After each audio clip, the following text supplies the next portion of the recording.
Welcome to Jungle's Lair, a podcast on navigating the uncharted territories of business.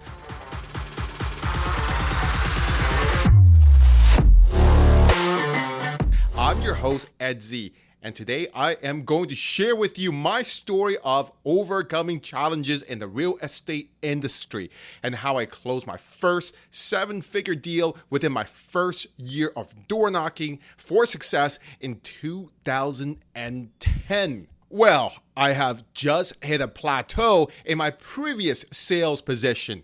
I was training people. I had a team of 15 people. I was doing the same thing again and again and again. I noticed that I was just going to 150 doors, talking to 80 people a day, training people, closing deals, closing sales every single day. I'd done it for 2 years. One of my trainers, he challenged me on the first day. He said, I can guarantee you this is so hard that you will not be able to last a year. I did it for 2 years. 2 years. It was just so challenging, so hard, and I was ready to move on. I was lucky again. I think God, universe, has a way of rewarding you whenever you are stuck. Whenever you're struggling, the universe sends messages to you. You don't have to fear. You don't have to struggle. All you have to do is put your hand on your heart and just ask yourself, is this something that you want to do for the rest of your life? I remember reading Steve Jobs' biography. He asked himself every single day for the next 30 days. He found that this is not something that he wanted to do for the rest of his life, and he just moved on to do something else. I did the same thing. I asked myself that every single day. Every day my answer was the same. This was not something I wanted to do. Let me find the next opportunity. And the funny part is that I stumbled upon an opportunity to join the top real estate luxury team in the city. The team leader was ranked 11th out of 20,000 realtors in the city. And I knew that this was the chance to learn from the best of the best, to make a name for myself in the industry, to learn things about the industry, to make money. When I first stumbled upon this industry, the only people I knew were my family friends. They had been doing this for a while, and I went to them for advice. I asked them, how would somebody like me start in the industry? And the first thing they told me was that don't get into it. I was like, what? Back then, I already got my license. What do you mean don't get into it? He said, it's so competitive. There's 20,000 agents in the city. Nobody makes any money. And your clients would try to cut you out of the deal. And I thought to myself, what do you mean by that? He said, you become a commodity. There's so many people around. It's very competitive. He had buyers that he dealt with that would ask for a 50% commission back. He didn't want me to get in. Then I asked him, what do you recommend then? He said, well, why don't you get in the finance industry? Wait a sec, 2010, 2008 just happened. Finance industry? You're kidding me, right? I didn't give it a time of the day. I spoke to some other friends of mine. I did some soul searching. I really didn't have any better opportunities back then. Again, when you're early in your 20s, your options are very limited. And the only thing that you can do, keep trying new ventures. Keep doing something that will help you struggle, that will make you powerful 10 years later. I'm not talking about you making that money within a day. I'm not talking about 3 days. I'm talking about a decade. This is the long game. I'm talking to you. If you think you're really smart like Mark Zuckerberg, yeah, you can build $1 billion company before you turn the age of 30. But for regular people like us, let's go the slow path. I'm okay with that. At that moment, I knew that my odds of dying before the age of 30 was very puny. And I have a lot of time in my life. It was like a springtime for me, so I just went for it. I didn't care about what other people said. I thought it could be a good opportunity because I was doing sales. I can prove myself to be valuable. And I'm just selling houses. I'm doing the same thing, except I'm just making a bigger check, making more money every single year, and I can serve people more, serve people better. I went for it. I was lucky to have a great mentor. Most people don't get the opportunities that I get. Looking back to 2010, the people that I started with, a lot of them aren't even in the industry anymore. They never made the same amount of money that I made. They never made the same impact. And yet, I learned a lot. I learned how to observe, how to listen more, talk less, and I never left any money on the table. When you observe things, you want to ask rationalized questions. In the real estate industry, especially when the market is hot, you will notice that you will get a lot of calls coming in. One day I got 20, 30 calls. Some people are not that friendly. Some people are toxic. Most of them are pretty nice. You need to listen more. There will be people that will ask you for your advice. There will be people that will ask you for your indications on how much a home is sold for or how much can they buy this home for. The trick is they're trying to dig for information. There are honest agents out there that will give away information for free. But if you give away information for free, are you valuable? Are you useful? Or are you being used? There's a lot of buyers out there. They don't have any loyalty. They treat a home, they treat a realtor, they treat a salesperson just like a commodity. At the end of the day, if you don't brand yourself, if you have no reputation, if you're not producing content, you become a commodity. The trick is, how do you decommoditize? You can do it by content creating, you can do it by marketing, you can do it by networking, you can do it by being an expert in a certain field, in a niche area. And you start really to observe your clients. You talk less, you ask questions, you handle objections, you handle rejections. Like, you never ask how many properties you own. You never ask them directly if they qualify to purchase this high-ticket item. You have to ask indirect questions. You listen. Have you seen this other property on the market? Tell me about your experience. How long have you been doing this? Have you seen other homes before? Is this the first home that you have seen? How long have you been looking? Who are you working with? These are the questions you ask. You want to gauge it.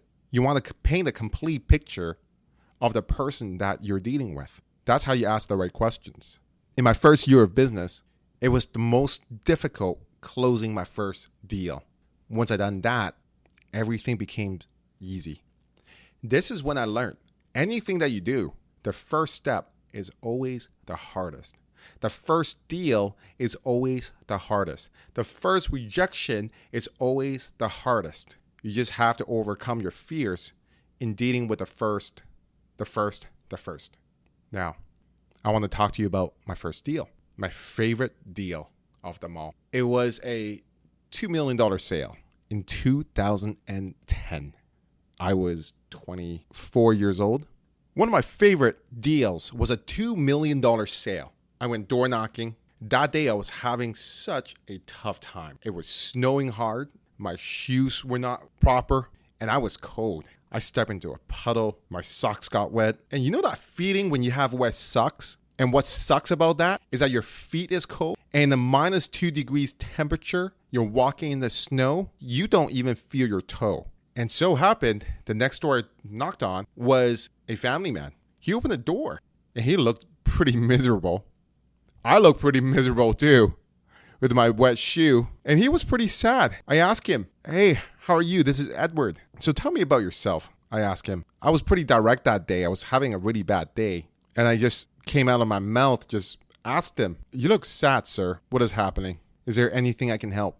Well, it's strange. Usually, when people are really angry, they close the door on me. When people are scared and fearful, they don't open the door. When people are sad, they stay in and not open the door. If they're happy to open the door, they want to chat about different things. But this gentleman was a little bit different. He was highly, very miserable. I can tell from the look of his face. He won't even look at me in the eye. He was looking down. I thought he was the tenant. And I asked him, "Is the owner here?" In a very soft voice, he said, "Yes, I am the owner. What do you want?" And I asked him, "I'm here to find a buyer. I'm a real estate agent in the neighborhood. I would like to get to know the neighborhood." And he looked at me in the eye. I saw him having a tear coming out of his eye when I was red. I asked him, "Are you okay?" It turned out that he was having a fight with his wife, and it was really miserable. It turned out that he had been trying to sell this property for a while. I didn't know that at the time. He himself couldn't find a buyer for the property, so he took it off the market. And here's a big epiphany for you out there, whoever's doing sales. It doesn't matter what high-ticket items you sell. It's all about relationships. And 80% of the salespeople out there, they're only in it for the one-time deal. I call them the one-night stand. It doesn't work that way. Any relationship isn't a one-night stand. Any relationship requires to invest your time, energy, effort. I had a chat with this gentleman. It was 2 or 3 times of talking to him, visiting his door, dropping some presents off before I even got an appointment. That's why I have an opportunity.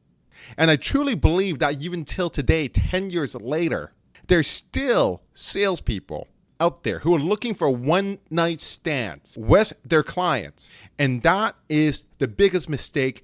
Any customer is a relationship. In order to do business with you, they have to like you first. Let me repeat this. In order to do business with you, they have to like you first. Now, he really liked me. And that's when I stepped in. I took this high-ticket item, I signed a contract, and I found him a solid buyer. It took me months of preparation, work, numerous showings. I was door knocking with his flyers in my hand. I did mailing campaigns. I showed the property, open houses. And finally, we found a solid buyer to get the job done. But you know what? This experience taught me the importance of empathy and the power that if you truly listen to your customers, you will win. During my first year in the industry, I started with a fierce team leader. We had a team of 8 people. I was hustling. Everybody else was hustling. There wasn't a huge connection among myself and the team. So I had to go out. I had to figure the business out. I had to see who is the top performer in the city, network with them, talk to them. And I was really grateful to have met other top salespeople. And they were more than willing to share their knowledge and experience with me. I think one thing that worked was I was young. I didn't know anything. I wasn't afraid to ask questions.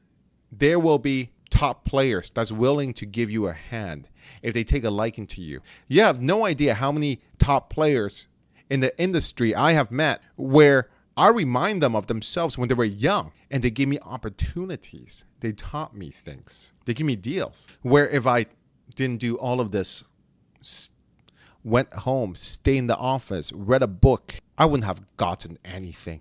I learned that networking and building relationships, they're the key to success in any industry. You map out who the top person, who the top player is in your industry. You look on LinkedIn. You go on Facebook. You ask a friend's friend's friend. You get connected to them. Invite them out for coffees. And guess what? 99% of them will tell you to fuck off. But there's one person that will tell you, hey, boy, girl, you remind me of myself when I was 20, 30 years old. I'm 60 years old now. I want to help you. You just talk to that one person. That's it. The 99% of them, you can impact them in some way. Smile, appreciate them, be grateful. Again, when they're having a bad day, when they take it out on you, it's not your fault. Don't get angry, don't get emotional. Next day, they will forget all about you anyways. There's no point. Don't lose your attitude. Remember, when you're doing sales, your attitude is the only thing that you have. Your attitude is the only thing that you have. That is based on the preconception that you're working hard, you're hustling, you're putting in effort. Looking back, I realized that my journey in the real estate industry was not just about closing deals, but about the life lessons that I'd learned along the way. I learned to be observant, listen more, talk less, never leave money on the table, and the importance of empathy and the importance of relationships. These lessons have served me well, not just in real estate, but in all aspects of life. Well, That's all for today's episode of Jungle's Lair Business Podcast. I hope you enjoy my story and overcoming challenges and closing my first seven-figure deal in the real estate industry. If you have any questions, comments, please reach out to me. Until next time, keep navigating the uncharted territories of business.